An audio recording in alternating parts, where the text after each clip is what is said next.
2011 Sean ലൂവിയുടെ സംവിധാനത്തിൽ പുറത്തിറങ്ങിയ real steel എന്ന ചിത്രമാണ് ഇന്നത്തെ വീഡിയോയിലൂടെ നമ്മൾ എക്സ്പ്ലെയിൻ ചെയ്യാനായി പോകുന്നത്. സിനിമയിലെ കഥാനായകനാണ് ചാർലി കെൻഡൻ. ആളൊരു പഴയ ബോക്സർ ആയിരുന്നു. റോബോട്ടുകളുടെ ബോക്സിംഗ് വന്നതുകൊണ്ട് മനുഷ്യരുടെ ബോക്സിങ്ങിന് ഒരു വിലയും ഇല്ലാതായി പോകുന്നു. അത്തരത്തിൽ ഔട്ടായി പോയ ഒരു പഴയ ബോക്സറാണ് ചാർലി. ചാർലി വളരെ ബ്രോക്കായുള്ള ഒരാളാണ്. ബോക്സിങ്ങിനോട് പുള്ളിക്കിപ്പോൾ വലിയ താല്പര്യമില്ല. അതുകൊണ്ട് തന്നെ റോബോട്ടുകളുടെ ബോക്സിങ്ങിലാണ് പുള്ളി ഇപ്പോൾ ശ്രദ്ധ കേന്ദ്രീകരിച്ചിരിക്കുന്നത്. ആളുടെ കയ്യിൽ ആംബുഷ് എന്നുള്ള ഒരു റോബോട്ട് ഉണ്ട്. ഒരു പഴഞ്ചൻ റോബോട്ടാണ്. അതായത് വലിയ രസമൊന്നും ഇല്ലാത്ത ഒരു റോബോട്ടാണത്. പൈസ കിട്ടാൻ വേണ്ടി ആ റോബോട്ടിനെ കൊണ്ട് എന്തും ചെയ്യും എന്നുള്ള രീതിയിലാണ് ചാർലി ഇപ്പം നിൽക്കുന്നത്. അങ്ങനെ ചാർലി ആംബുഷിനെ എടുത്തുകൊണ്ട് ഒരു ഫെസ്റ്റിലേക്ക് പോവുകയാണ്. ആ ഒരു ഫെസ്റ്റിൽ റിക്കി എന്നുള്ള ഒരാളെ ചാർലി ബെറ്റ് വയ്ക്കുന്നു. അതായത് റിക്കിയുടെ കാളയുമായി ചാർലിയുടെ ആംബുഷ് മത്സരിച്ച് ജയിക്കുകയാണെങ്കിൽ ചാർലിക്ക് പണം ലഭിക്കും. തോറ്റാൽ ചാർലി റിക്കിക്ക് അങ്ങോട്ട് പണം നൽകണം. ആദ്യമൊക്കെ ആ കാളയെ ആംബുഷ് എടുത്തിട്ട് അടിക്കുന്നുണ്ടെങ്കിൽ പോലും ചാർലിയുടെ ശ്രദ്ധ തെറ്റിയ ആ സമയം മുതലാക്കി ആ കാള ആംബുഷിനെ കഷ്ണം കഷ്ണമാക്കി കൊടുക്കുന്നു. റിക്കിക്ക് കൊടുക്കാനുള്ള പൈസയൊന്നും ചാർലിയുടെ കയ്യിലില്ല. അതുകൊണ്ട് തന്നെ അവിടെ നിന്നും എങ്ങനെയെങ്കിലും എസ്കേപ്പ് അടിക്കാനാണ് ഇപ്പോൾ ചാർലി ശ്രമിക്കുന്നത്. അപ്പോഴതാ അങ്ങോട്ടേക്ക് രണ്ടുപേർ ഓടിക്കിതച്ചു വരുന്നു.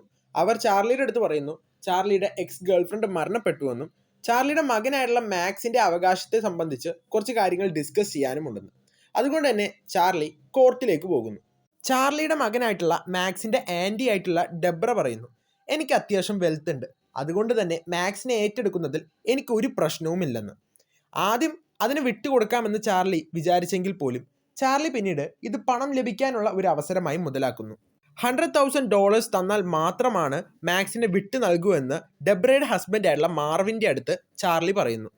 എങ്കിൽ ശരി, $50,000 ഞാൻ ഇപ്പം തരാം, ബാക്കി പൈസ ഇറ്റലിയിൽ പോയി വന്നതിന് ശേഷം നിനക്ക് ഞാൻ തരാം, മാത്രമല്ല ഈ കാര്യം ഡെബ്ര അറിയരുത് എന്ന് മാർവിൻ ചാർലിയോട് പറയുന്നു.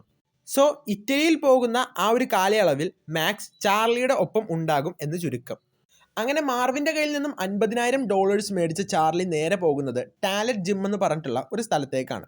ഈ ടാലറ്റ് ജിമ്മിൽ ബെയ്ലി എന്ന് പറഞ്ഞിട്ടുള്ള ഒരു സ്ത്രീയുണ്ട്. ഈ ബെയ്ലി ചാർലിയുടെ ബോക്സിംഗ് കോച്ചിൻ്റെ മകളാണ്. അവളും ചാർലിയെ പോലെ അത്യാവശ്യം പൈസയ്ക്ക് ആവശ്യമുള്ള ഒരാളാണ്. അതുകൊണ്ട് തന്നെ ഈ ടാലറ്റ് ജിമ്മ് വിൽക്കാനാണ് അവൾ ശ്രമിക്കുന്നത്.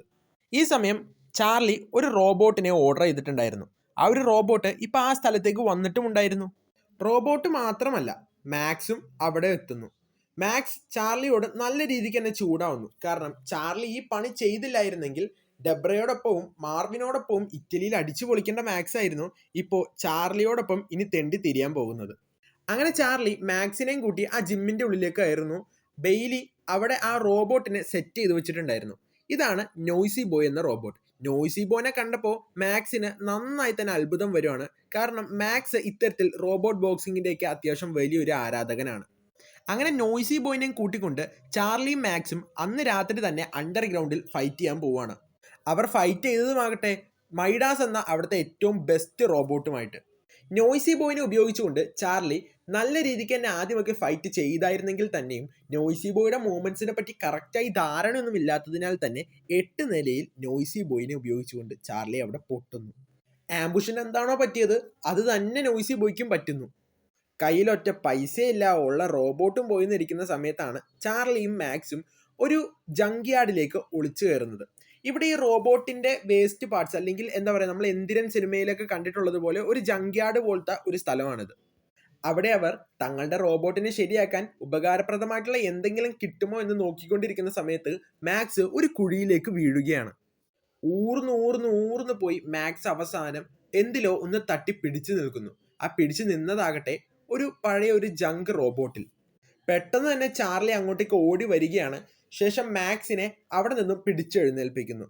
താൻ രക്ഷപ്പെടാൻ കാരണം ഇവിടെ കിടന്ന ഈ ഒരു റോബോട്ടാണെന്നും ആ ഒരു റോബോട്ടിനെ എങ്ങനെയെങ്കിലും തനിക്ക് വേണം എന്നും മാക്സ് ചാർലിയോട് പറയുന്നു. അത് നടക്കുന്ന കാര്യമല്ല എന്ന് ചാർലി മാക്സിനോടും പറയുന്നു. എങ്കിയൊക്കെ ഈ റോബോട്ടിനെ ഞാൻ സ്വന്തമായി പുറത്തെടുത്തോളാം എന്ന് പറഞ്ഞ് മാക്സ് ആ ഒരു റോബോട്ടിനെ പുറത്തെടുക്കാൻ ശ്രമിക്കുന്നു. പിറ്റേന്ന് രാവിലെ ആയപ്പോൾ ഒരു കാർട്ടിൽ ആ ഒരു റോബോട്ടിനെ മുഴുവനായും എടുത്തുകൊണ്ട് മാക്സ് വരുന്നു.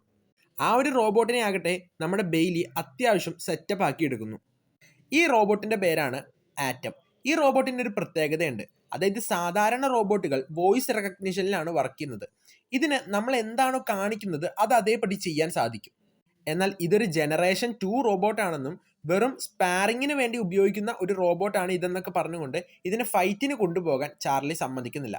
മറിച്ച് കിട്ടുന്ന പൈസയ്ക്ക് തൂക്കി വെക്കാൻ ചാർലി തീരുമാനിക്കുന്നു. മാക്സ് അതിന് ഒട്ടും സമ്മതിക്കുന്നില്ല. എങ്ങനെയെങ്കിലും ഈ റോബോട്ടിനെയും കൊണ്ട് ഒറ്റ ഫൈറ്റെങ്കിലും സെറ്റ് ചെയ്ത് തരണം എന്ന് മാക്സ് ചാർലിയോട് വാശി പിടിക്കുന്നു. അങ്ങനെ മാക്സിന്റെ നിർബന്ധത്തിൽ വഴങ്ങിയ ചാർലി എങ്ങനെയോ ഒരു ഫൈറ്റ് മാക്സിന് ഒപ്പിച്ചു കൊടുക്കുന്നു. ചെറിയ ചെക്കനെ കണ്ടപ്പോൾ അവിടുത്തെ ഫൈറ്റർ പറയുന്നു, നീ ജയിക്കൊന്നും വേണ്ട, ഒരു റൗണ്ട് പിടിച്ച് നിന്നാൽ $1000 തരാമെന്ന് പറയുന്നു. അങ്ങനെ ഫൈറ്റ് തുടങ്ങുന്നു. ആ റോബോട്ട് നല്ല അടി നമ്മുടെ ആറ്റമിന് കൊടുക്കുന്നു. ആറ്റം ആകട്ടെ എങ്ങനെയൊക്കെയോ പിടിച്ചു നിൽക്കുന്നുണ്ട്. ഈ കളി കളിച്ചിട്ടൊന്നും ഒരു കാര്യവുമില്ലെന്ന് ചാർലി വിചാരിച്ചിരിക്കുന്ന സമയത്താണ് ഇനി 30 സെക്കൻഡ് കൂടിയേ ബാക്കിയുള്ളൂ എന്ന് ചാർലി കേൾക്കുന്നത്. അത് കണ്ടതിന് ചാർലി, എടാ ചെറുക്ക, നീ ആ കൺട്രോൾ ഇങ്ങടെ എനിക്ക് തന്നെ, ഞാൻ കളിച്ചോളാം ഇനി മുതൽ എന്ന് പറയുന്നു. ഇയാൾ പൊക്കോ, ഞാൻ തന്നെ കളിച്ചോളാം എന്ന് പറഞ്ഞ് മാക്സ് നന്നായി തന്നെ അതിൽ പിടിച്ചു നിൽക്കുന്നു. ഇടി നന്നായി മേടിച്ച് കൂട്ടുന്നുണ്ടായിരുന്നെങ്കിൽ പോലും മാക്സ് എങ്ങനെയൊക്കെയോ ആ റൗണ്ട് ഫിനിഷ് ചെയ്യുന്നു. ഇപ്പോൾ ആ ഫൈറ്റർ $1000 ചാർലിക്കും മാക്സിനും കൊടുക്കേണ്ടതായിട്ടുണ്ട്. എന്നാൽ അയാളൊന്ന് പറയുന്നു, ഒരു റൗണ്ടും കൂടിയും പിടിച്ചു നിന്നാൽ നിനക്ക് $2000 തരാമെന്ന്. മാക്സ് ആകട്ടെ ശരി എന്ന് പറഞ്ഞ് സമ്മതിക്കുന്നു. ചാർലി, എടാ നീക്ക് എന്താ പറയുന്നത്, ഇപ്പൊ തന്നെ നമ്മൾ എന്തോ ഭാഗ്യത്തിനാ പിടിച്ചു നിന്നേന്നൊക്കെ പറയുന്നു. എന്നാൽ പോലും മാക്സ് അതിനൊന്നും വിട്ടുകൊടുക്കുന്നില്ല. ഒരു റൗണ്ട് കൂടിയും കളിച്ച് $2000 നേടിയെടുക്കാൻ തീരുമാനിക്കുന്നു. ആ റൗണ്ടിലാകട്ടെ നമ്മുടെ ആറ്റം നല്ലൊരു ഇടി ഒപ്പോണന്റിന് കൊടുക്കുന്നു. അതിനെ തുടർന്ന് എതിരെ നിൽക്കുന്ന റോബോട്ടിനാകട്ടെ ഒരു സിസ്റ്റം ഫെയിലിയർ വരികയും ആ റോബോട്ട് തോൽക്കുകയും ചെയ്യുന്നു. അങ്ങനെ $2000 മാക്സിനും ചാർലിക്കും ലഭിക്കുകയും ചെയ്യുന്നു. ചാർലിക്ക് വളരെ സന്തോഷമാവുകയും ചെയ്യുന്നു. പിന്നീട് ആറ്റമിനെ നമ്മുടെ ചാർലി മാക്സിന്റെ ആവശ്യപ്രകാരം കുറച്ച് ബോക്സിംഗ് എല്ലാം പഠിപ്പിച്ചു കൊടുക്കുകയാണ്. മാത്രമല്ല മാക്സ് ആകട്ടെ നമ്മുടെ നോയ്സി ബോയുടെ കയ്യിലുണ്ടായിരുന്ന ആ ഒരു വോയിസ് റെക്കഗ്നീഷൻ ആറ്റമിലേക്ക് ഇട്ട് കൊടുക്കുകയും ചെയ്യുകയാണ്. പിന്നീട് അവർ ഒരുപാട് അണ്ടർഗ്രൗണ്ട് ഫൈറ്റ്സിലേക്ക് പോവുകയാണ്. അതിൽ നിന്നെല്ലാം അവർ ധാരാളം പണം സമ്പാദിക്കുകയും ചെയ്യുന്നു. അങ്ങനെ ഒരിക്കൽ അവർക്കൊരു ഫൈറ്റ് ഇൻവിറ്റേഷൻ വരികയാണ്. അത് വേൾഡ് റോബോട്ട് ബോക്സിങ്ങിൻ്റെ ഒരു ലീഗ് മാച്ച് ആയിരുന്നു. ഇനി തങ്ങൾക്ക് വരാൻ പോകുന്നത് ഒരു നിസാര അണ്ടർഗ്രൗണ്ട് മാച്ച് അല്ലെന്നും മറിച്ച് വളരെ പ്രൊഫഷണൽ ആയിട്ടുള്ള ഒന്നാണെന്നും അവർക്ക് മനസ്സിലാകുന്നു. അങ്ങനെ ട്വിൻ സിറ്റി എന്ന് പറഞ്ഞിട്ടുള്ള 2 തലകളുള്ള ആ ഒരു റോബോട്ടിനെ അവർ ഫൈറ്റ് ചെയ്യാൻ പോകുന്നു. എന്നാൽ ഫൈറ്റിന് തൊട്ട് മുമ്പായിട്ട് സിയൂസ് എന്ന വേൾഡ് റോബോട്ട് ബോക്സിങ്ങിൻ്റെ ചാമ്പ്യൻ റോബോട്ടിൻ്റെ ഓണേഴ്സ് ആയിട്ടുള്ള ഫെറാ ലംകോവയും ടാക് മഷീഡോയും നമ്മുടെ ചാർലിയെയും മാക്സിനെയും ഒന്ന് വിളിക്കുന്നു. ശേഷം പറയുന്നു, നിങ്ങളുടെ ആറ്റം എന്ന റോബോട്ട് ഞങ്ങളുടെ റോബോട്ടിനെ സ്പാർ ചെയ്യാൻ നല്ലൊരു ആൾ തന്നെയാണ്, അതുകൊണ്ട് തന്നെ $2,00,000 തരാം, ഇപ്പം ഞങ്ങൾ ഈ റോബോട്ടിനെ മേടിക്കാൻ തയ്യാറാണെന്ന് പറയുന്നു. ചാർലി, ഡീല് സെറ്റായി, നിങ്ങൾ എനിക്ക് $2,00,000 തന്നോളൂ എന്ന് പറയുന്നുണ്ടെങ്കിൽ പോലും മാക്സ് പറയുന്നു, അതൊന്നും പറ്റില്ല, ഈ ഒരു റോബോട്ടിനെ വിൽക്കാൻ ഞാൻ ഒട്ടും തയ്യാറല്ലെന്ന് പറഞ്ഞ് ആ ഒരു ഓഫറിൽ നിന്നും പിന്മാറുന്നു. അങ്ങനെ ട്വിൻ സിറ്റി ആയിട്ട് അവർ ഫൈറ്റ് ചെയ്യുന്നു. ട്വിൻ സിറ്റി ആദ്യം നല്ല അടി നമ്മുടെ ആറ്റമിന് കൊടുക്കുന്നുണ്ട്. ട്വിൻ സിറ്റിക്ക് ഒരു വീക്ക്നെസ് പോലും അവർക്ക് കണ്ടെത്താനായില്ലെങ്കിൽ പോലും ചാർലി ഒരു മുൻ ബോക്സർ ആയിരുന്നല്ലോ, അതുകൊണ്ട് തന്നെ ട്വിൻ സിറ്റിയുടെ വീക്ക്നെസ് ചാർലി മനസ്സിലാക്കുന്നു. അവൻ്റെ റൈറ്റ് ഷോൾഡർ അതൊരു വീക്ക്നെസ് ആണെന്ന് ചാർലി തിരിച്ചറിയുകയും അങ്ങോട്ടേക്ക് തന്നെ നല്ലൊരു അറ്റാക്ക് കൊടുക്കുകയും ചെയ്യുന്നു. അങ്ങനെ ആദ്യത്തെ മത്സരത്തിൽ ട്വിൻ സിറ്റീനെ അവർ തോൽപ്പിക്കുന്നു. അപ്പോൾ തന്നെ എല്ലാവരും നമ്മുടെ ആറ്റമിനെ പൊക്കാൻ തുടങ്ങി. അതായത് ആറ്റം എന്ന് പറഞ്ഞാൽ മുമ്പ് പറഞ്ഞ പോലെ ഒരു ജനറേഷൻ 2 റോബോട്ടാണ്. അതിന് ഇപ്പോഴത്തെ കാലത്ത് ഒരു വിലയുമില്ല. അങ്ങനെ ഇരിക്കുന്ന സമയത്താണ് ട്വിൻ സിറ്റി പോലുള്ള ശക്തനായിട്ടുള്ള ഒരു ഒപ്പോണന്റിനെ വീഴ്ത്തുന്നത്. മത്സരത്തിന് ശേഷം എല്ലാവരും വളരെ ആവേശത്തിലിരിക്കുന്ന സമയത്താണ് മാക്സ് ആ മൈക്ക് തട്ടിപ്പറിച്ചെടുത്ത് പറയുന്നത്, ഞങ്ങളുടെ ഈ മത്സരത്തിന് മുമ്പ് ഫെറാ ലംകോവ എന്ന് പറഞ്ഞിട്ടുള്ള ഒരു സ്ത്രീ ഞങ്ങളുടെ റോബോട്ടിനെ ഒന്ന് മേടിക്കാൻ ശ്രമിച്ചായിരുന്നു. അതുകൊണ്ട് തന്നെ ഞാൻ അവരെ ചാലഞ്ച് ചെയ്യുകയാണ്. അവരുടെ പക്കലുള്ള വേൾഡ് റോബോട്ട് ബോക്സിങ്ങിൻ്റെ ചാമ്പ്യനായുള്ള സിയൂസിനെ ആയിരിക്കും ഞങ്ങൾ അടുത്തത് ഫൈറ്റ് ചെയ്യുക എന്ന്. അപ്പോൾ തന്നെ എല്ലാവരും വളരെയധികം ഉത്സാഹഭരിതരാകുന്നു. അങ്ങനെ മാച്ചെല്ലാം കഴിഞ്ഞ് പൈസ കിട്ടി നല്ല സന്തോഷത്തോടെ വീട്ടിലോട്ട് പോകുന്ന സമയത്ത് റിക്കിയും റിക്കിയുടെ ആളുകളും വന്ന് ഇവരെ വളയുന്നു. അവർ ചാർലിയെ അടിച്ചിട്ടുകൊണ്ട് ചാർലിയുടെയും മാക്സിൻ്റെയും കയ്യിലുള്ള പണം അടിച്ചു മാറ്റിക്കൊണ്ട് പോകുന്നു. ചാർലിക്ക് മനസ്സിലാവുകയാണ് ഇനിയും മാക്സ് തൻ്റെ ഒപ്പം നിന്നാൽ അവൻ ഒരുപാട് കുഴപ്പത്തിൽ ചെന്ന് ചാടുകയേ ഉള്ളൂ എന്ന്. അതുകൊണ്ട് തന്നെ വെക്കേഷൻ കഴിഞ്ഞ് തിരിച്ചെത്തിയ ഡെബ്രയുടെയും മാർവിൻ്റെയും അടുത്ത് കൊണ്ടുപോയിട്ട് നമ്മുടെ മാക്സിനെ ചാർലി ഏൽപ്പിക്കുകയാണ്. മാക്സിന് വളരെയധികം സങ്കടമാകുന്നു. കാരണം മാക്സ് പതിയെ പതിയെ ചാർലിയുമായുള്ള കമ്പനി ആസ്വദിച്ച് വരികയായിരുന്നു ഉണ്ടായിരുന്നത്. നിൻ്റെ സിറ്റുവേഷൻ എനിക്ക് മനസ്സിലാവും, പക്ഷേ നിനക്ക് നല്ലത് നിലവിൽ ഇതാണെന്ന് പറഞ്ഞുകൊണ്ട് ചാർലി മാക്സിനെ മാർവിൻ്റെയും ഡെബ്രയുടെയും അടുത്ത് കൊണ്ടുപോയി ഏൽപ്പിക്കുന്നു. അത് കഴിഞ്ഞ് ചാർലി നേരെ പോയത് ബെയ്ലിയുടെ വീട്ടിലോട്ടായിരുന്നു. എന്നാൽ ബെയ്ലിയുടെ വീട്ടിൽ ചെന്ന് നടന്ന കാര്യങ്ങളെല്ലാം പറഞ്ഞപ്പോൾ ബെയ്ലി അവരുമായി അവസാനത്തെ ഫൈറ്റ്, അതായത് സ്യൂസ് ആയിട്ടുള്ള ഒരു ഫൈറ്റ് കൂടി നീ ഫൈറ്റ് ചെയ്യണം എന്നൊക്കെ പറയുന്നു.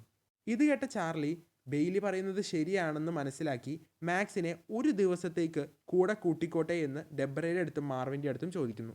ഫൈറ്റിന് വേണ്ടിയുള്ള ഒരു ദിവസം മാക്സിനെ ഡെബ്രയും മാർവിനും വലിയ കുഴപ്പമൊന്നുമില്ലാതെ തന്നെ അനുവദിച്ചു വിടുകയാണ്.